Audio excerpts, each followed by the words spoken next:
What's going on, everybody? Welcome back to the channel, and just figured I'd show you what I got going on in the shop today. If you caught one of my last videos of doing this, it's been a little while ago that I made that, but boring wheel pilots on these dually wheels. So these are an 8-on-170 steel wheel, and I have pretty much the majority of them done now, and a giant mess over here from getting them all out of boxes. But these are 8-on-170 bolt patterns, and they need the center pilot machined to go on to a Ford axle. And a well-known builder sends all these to me to do this. And maybe in the future I'll add like a machining center or something, like a VF2. But for right now, I just use my Bridgeport. Let me show you how it's set up. We'll walk over to it.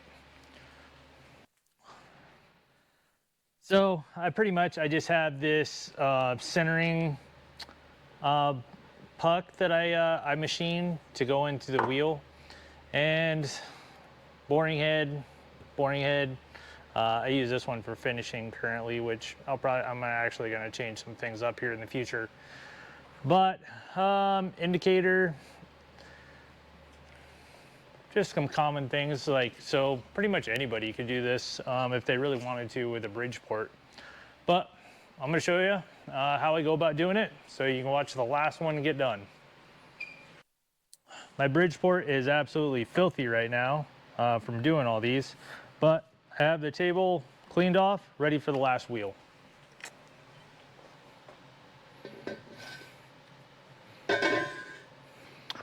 All right, so the last wheel is loaded onto the table, and now we're just gonna go ahead and get it centered.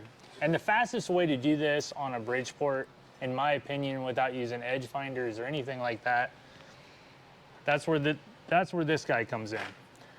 This is my kind of centering puck, and it has a go, no-go gauge kind of built into it. Like, this is the OD of the hole that it needs to be, and this is what it starts out.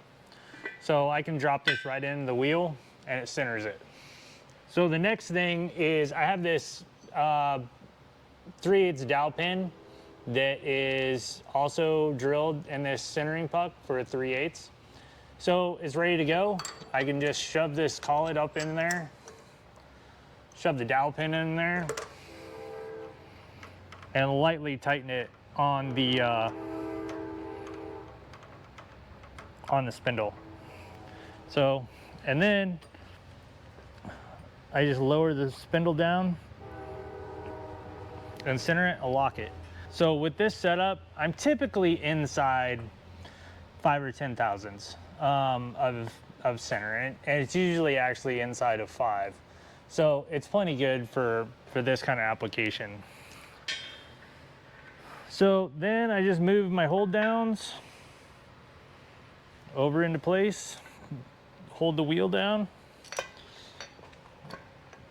and I use 4 hold downs around the outside of this wheel. So there's a setup. Just have a few hold downs on each side. Nothing fancy. Wheels up into place, centered. Now I just got to go ahead and lock it down. So I'll just snug these down on the edges just like this. And you don't got to get crazy with this. Just like that. And you can hear that, like, this thing move just a little bit. So there, it's back to dead center or close to it. Pull my puck out.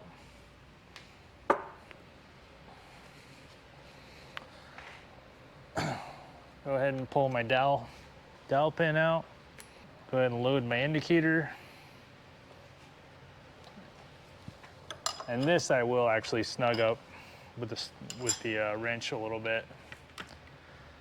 Put the thing in neutral and go ahead and lower it down. And I had this set up for doing something else, so I got to adjust this here. There we go. Lock my spindle down. I'll just go ahead and 0 this for giggles. I'll start turning it. All right, so I got the centering plug out.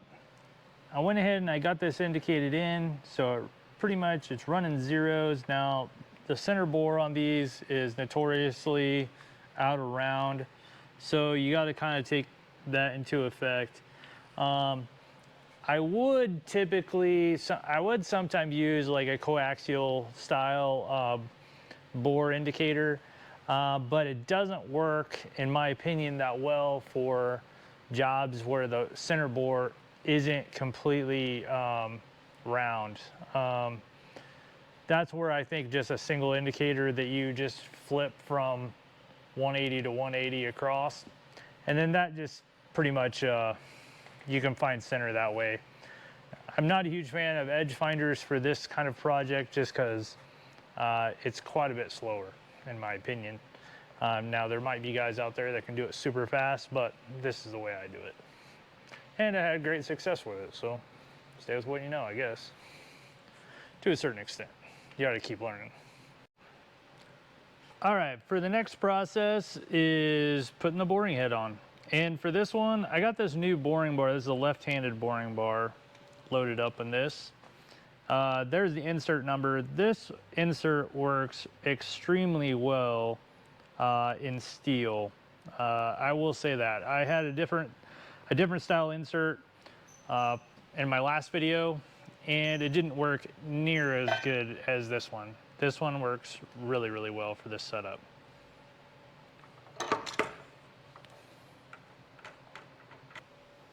All right, that is all loaded up, ready to go, and now we can start cutting.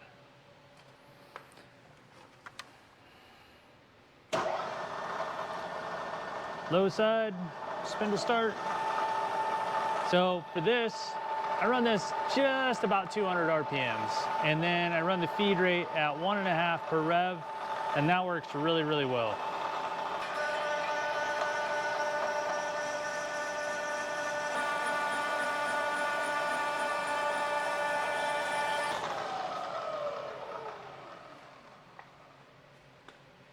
All right, so that part of it is complete. Got first cut done, and the surface finish looks real nice. So now I'll go to step 2.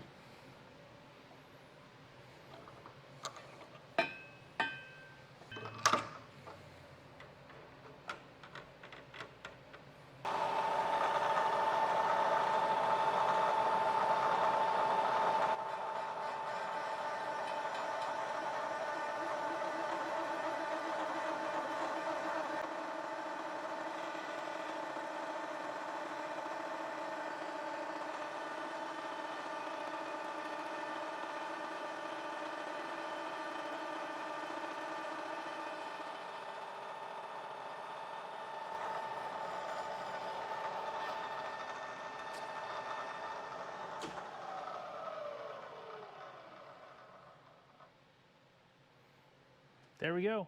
And that is the finished bore, and it looks pretty good. That finish quality is pretty nice. Got to deburr it, but other than that, that looks really good.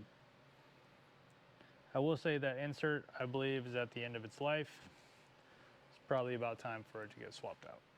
And just like that, they are all wrapped up on a pallet, ready to be picked up. So if you found that video interesting, yeah, give me a like, follow, all that good stuff. Thanks for watching.